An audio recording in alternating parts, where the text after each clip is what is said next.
CR-29 with the southward. Let's see right here. This is model number. This is the large green table that is sitting just outside the paint room. I'm not sure exactly what you guys might be using it for, but it has a large load capacity and will basically be a lift table for anything you guys need to be moving around up here. There's also, I believe, like a pulling tractor if you ever really needed to adjust it, because they are kind of heavy, so if they're ever loaded and heavy, and you need to scoot them around, there's another like truck dragging thing that will be used to assist with that. Otherwise, you might need some rope or something to hold over your shoulder and start yanking. As you can see, this is the model number for it. It's CL-06-5-UCW. I believe this one's slightly custom to you guys, so we have a custom manual here as well. Again, we're just going over the safety, the operation, any maintenance that goes along with it, and then just a few side notes to take into account. And then we'll basically be going into a short demonstration of all the equipment just so you guys can see it, hands-on, and then be aware of what hazards are around you for that machine. So I'm just going to jump right into it. If you guys have a manual or don't have a manual, don't have all of the copies, but I think we're starting off on page 6 for all of the safety portion of this. And so if you see on page 6, you'll have a breakdown of all of the signals and labels that go along with it. These are basically just little definitions. I'll show you which one is like a fatal hazard or injury that you can receive from whatever is spelled out.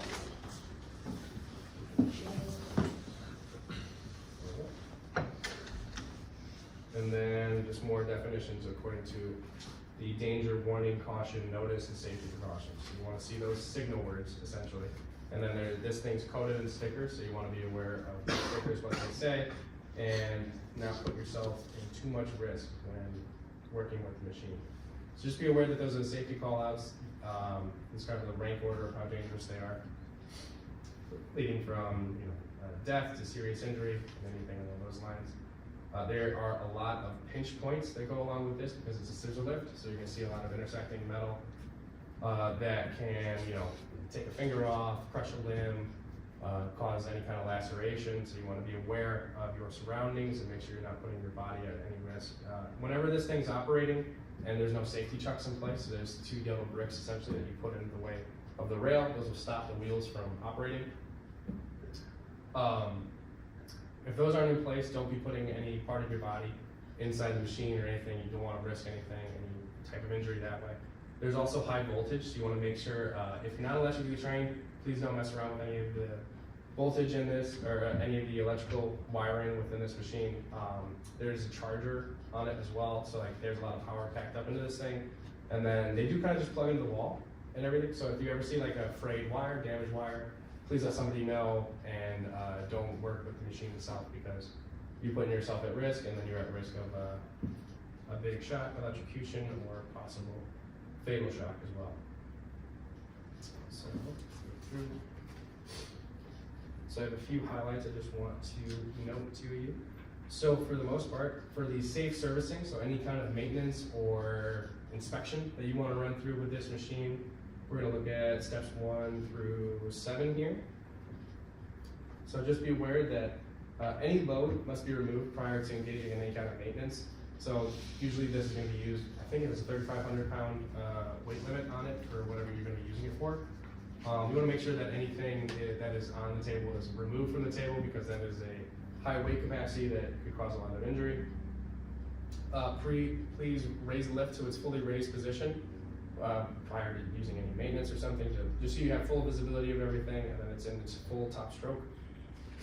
And then you're going to put those block chucks in the way. I believe we'll see them here. This is for a smaller model, so you don't want to really be concerned with that. It's basically just like wheel chucks that come over. This one looks like it is showing the block that they have. So if you're putting the block in place, and then that will basically stop the wheels from acting or moving in any way while you're working on the machine. And then whenever you're finished up or whatever, we're looking at step 3, remove the maintenance devices, which we do with blocks, from their storage location and place them into the engaged position. Oh, wait, that's for the maintenance, so never mind. There's a little slot that they're stored into right now that they have like springs and basically unlatch them and then put them in place. Number 4, lower the lift until it makes complete contact with maintenance devices, and then recheck just to make sure that all devices are fully secured and engaged in place. Make sure they're not slipping out of place because they are just blocks that you just rest in there. If they're wedged in any kind of way, if you apply some extra pressure to it, they could pop out of place. You want to make sure that they're kind of flush against both surfaces and not going anywhere. All right, for number 5, for the single-acting hydraulic and pneumatic lifts, once the maintenance devices are properly secured and engaged, continue to press the down button for the valve and switch for an additional 5 to 10 seconds. This should be relieving all the pressure. Failure to do so, back up here, relieving the pressure from the operating system could cause a sudden and unexpected release in high-pressure fluids, air, or maintenance and or repair to the lift, and then could cause severe injury or death. Please follow any OSHA electrical lockout tagout procedures. Again, we're dealing with high voltage, so we don't want to be exposed to that, so proper lockout tagout will be needed for this. Number 7, once inspection of the work is complete, reverse the performance steps and raise the maintenance device to its top stroke. Remove the devices and put them back into their storage positions, and then you can go ahead and lower the lift to its bottom position so it's not exposing any pinch points to anybody. And that will cover this page. And then one final safety thing. So this is just kind of a breakdown of the safety instructions within the manual, and then it shows you again the labels of danger, warning, and caution. Just be take into account that it's like descending level of danger for each one of these labels, from severe injury or death to minor injury or property damage. This is what the table will look like at its top stroke. Right now, you guys aren't dealing with them when they're anchored to the ground. You have them on a portable wheel set, so this is just a little demonstration of that, but there's another one later on. This is just the installation stuff, so you see when the graphic shows up. Just another good side note, whenever you're dealing with a regular load, you want to make sure it's at the center of the table. These things tend to sway a lot when they're in their top stroke, so you don't want to increase that amount of sway. There's also foot locks that you want to engage to make sure that it's not rolling anywhere you don't want it to roll, if it's on an uneven work surface or something along those lines. And then if you have any kind of round, heavy object that you're going to be working with that could roll off the table, you want to make sure that's secured with blocks or chucks right here to stop it, and then possibly strap it down as needed. And then again, you're going to want to see all of these pinch points, places you just don't want to put your arms or any other appendage. You want to peek your head inside there, increasing the amount of danger you're exposing yourself to. And then we'll go over the operating instructions. This is on page 12 or 28 total.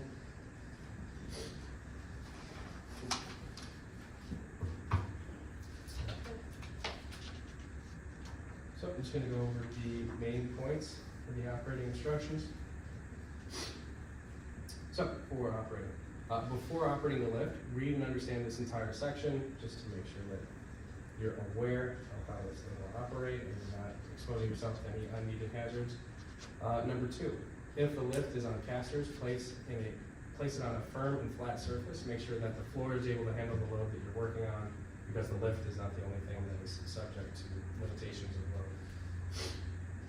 Number 3, load the lift correctly. Be sure that the load weighs no more than the maximum rated for the equipment. I believe this one's 3,500 pounds. There's a sticker on it so you can check this out.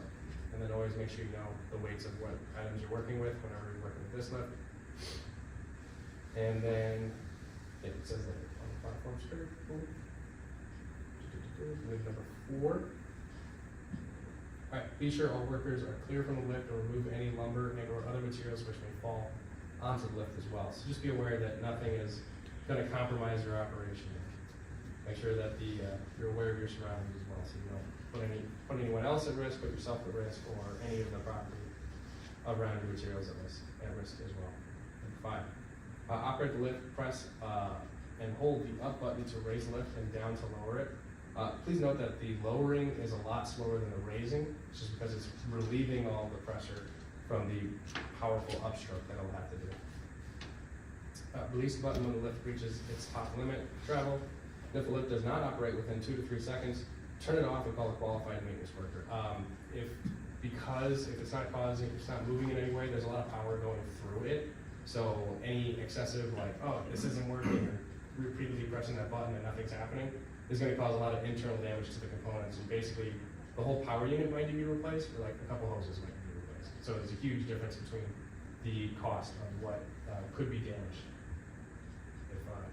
if you continue to operate it and nothing's happening. So just make sure you lock out, tag out as needed whenever you run into that, and then notify whoever safety or maintenance need to be aware of that situation. This warning here: if you hear any squealing noises from the pump, the pressure relief valve is operating. Do not continue to use the lift. The pump will overheat very quickly and may be permanently damaged. The relief valve is included to protect the machine operators. Do not change the relief pressure setting. Just leave it as is, but if you start getting that loud squealing noise, that will be an issue. Wait until the lift has completely stopped and then unload the lift. Don't allow it to sway or anything before you unload it or take any of the large components off that'll probably be on it. Here. Basically going to see the lift body, and then can you see, it's a little blurry for me, but you can kind of see it. So this is basically just calling out all the sticker locations and what those stickers say. I believe it has all the part numbers too, in case you need to replace them as needed. If you see any damaged stickers, please alert your maintenance or safety professionals on site so that they can get them from the manufacturer and replace them as needed. You'll see a bunch of them in person, so just be aware that if you see any damaged stickers, we need to replace those so that anything related to the machine or its safety can be communicated. Alright, so this one is mostly just the wordy instructions of how to use the maintenance and troubleshooting in the manual. So we'll skip to the next page, which is basically the table of what you want to do for your routine maintenance and then for your troubleshooting. So we go to the safety and the operation. So if we go to the maintenance, we're going to want to see what we need to do on a weekly basis, monthly basis, every 500 working hours or 6 months, and then minimum required maintenance for units with high cycle factors. I don't think we have that specifically, but just note that like cycles will probably end up being like 10,000 a year work. I don't know how long or how often you guys might be using these things, but make sure you always charge them as well so that they're ready to be used as needed. So on a weekly cycle, please inspect the leg rollers and the center pivot pins and bushings, the leg hinge pins and bushings for evidence of any wear. Any loose bolts should be noted as well. Any broken cotter pins or keepers. Repair or replace all as required. Again, contact the manufacturer if you need any specific replaceable parts. A lot of them can probably be found at like a hardware store, but you want to at least contact them to make sure you have the right size of material or loaded hardware to replace any of the broken ones. On a monthly basis, you want to be making sure that all of your pivot points are greased and lubricated. It says to apply light oil or PTFE lubricant to non-grease pivot points and rollers as described. You want to check the appearance of the hydraulic fluid, make sure that it's not cloudy in any way. I think it is just like a red Dexron auto fluid, but I'm not sure what the internal of it looks like. I know the smaller tables do use that red fluid, so hopefully this is the same red fluid. It should look like cough syrup and then have as viscous as water, essentially. But you want to make sure that it maintains that same viscosity and it doesn't look doesn't look funky at all like oil. And then replace as needed, or at least top it off as needed.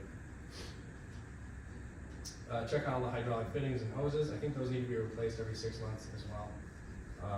Simply just because there's a lot of wear and tear, you don't want to have like an exposed leak or risk of leak going on there too. And then make all weekly checks and check the limit switch if capable. So you want to make sure you run it through like at least a full stroke just to make sure nothing's compromised or anything is not working to its full capacity in that one. So make sure like at least once a week run it up and down so it's fully cycled. All right, every 6 months you want to check the hydraulic fittings and hoses again, and then repair any of the connections as needed. Inspect the cylinder return and line rod for any appearance of considerable fluid and vent lines indicates that need to be repacked in the cylinder. So any of the soft components, seals, and O-rings will need to be replaced in that.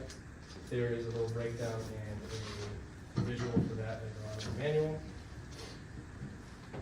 The maintenance crew would probably be responsible for that, like taking this machine apart and then replacing all the soft components. Okay, disassemble the down valve and blow the plunger clean with the compressed air, and then reassemble and install. And then, again, every 6 months you want to change the oil in the reservoir and then clean the suction screen and vent cap, and then replace pressure line and return line filter elements. Make all weekly and monthly checks, and then check for electrical connections. Make sure nothing's damaged and or exposed. Okay, now, if the bushings and the main pivot lines are neglected and allowed to oblong, major structural problems will develop, and then extensive repairs will be needed. You just want to make sure that it's not acting against itself or causing any premature bend or damage to itself. All right, that will cover the maintenance portion and the periodic maintenance that goes along with it. Again, it's in the manual, so you can consult it and put it on a schedule. It's available to you. And then there's a troubleshooting guide in the back here. So if you ever run into a problem such as the lift will not raise, it fails to fall or be lowered, you're going to be consulting this table and then checking it against the possible causes here, and then the little remedies that you'll see over here, or any of the checks that you need to run through. If you see anything that is beyond the capacity of this table, you're going to want to consult the manufacturer, because it could be something deeper than just the basic cosmetics or the basic functions of the machine. And then you might have a warranty claim or something where you can replace it and it doesn't have to cost the company. Cool. All right, and then this is just for ordering any replacement parts. You can contact that, you'll be able to find them in as well. So that will cover the safety, operation, maintenance, and troubleshooting for the machine itself. So we can go ahead and transition into the live demo and see the software table and the paint booth as well. We're going to consult it again, but just be aware of all of the stickers that you're working with. This one has a capacity of 5,000 pounds. There's damage to one over here, so again, it's like something that needs to be replaced. You want to make sure that there's no visible damage anywhere else. And then before starting a load or something, there's a foot stop over here, or a foot brake over here, and a foot brake over here. Let's assume that we have a load on it. But if we want to disengage it, all we do is kick it, and it back up. I assume it's a lot harder when there's a 5,000 pound load on it, so you want to be able to, really put your muscle into it. And then here is our controls. We have a simple up and down. Right now, I don't see any visible damage, so I think we're okay to go. We want to go up. And we want to go to the full stroke. Again, coming back down is going to be a little slower, but for the most part, you'll see that right now there's an introduction of a lot of pinch points, so we don't want to be involved or underneath it in any way.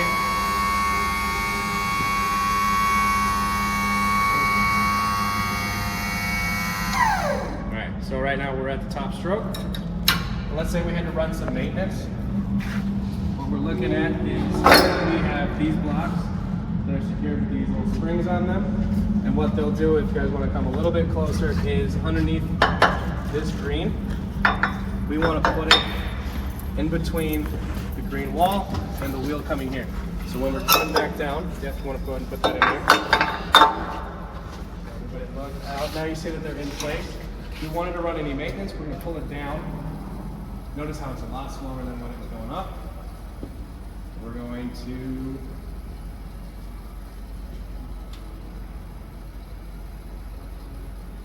hit our blocks. Okay, now we're hitting it. Again, if we were running maintenance, we want to hold that down for 10-15 seconds, basically drain all of the strength or hydraulic fluid or pressure back up that's inside the system right now. We want to make sure that that's not going to be a sudden outburst of pressure if we're working on any of the materials. So we're going to take it back up. Again, if we had like second draw, we would basically be doing it again just to reintroduce the pressure and load it back up. Take it back up, and then let's put our safety chucks back in place.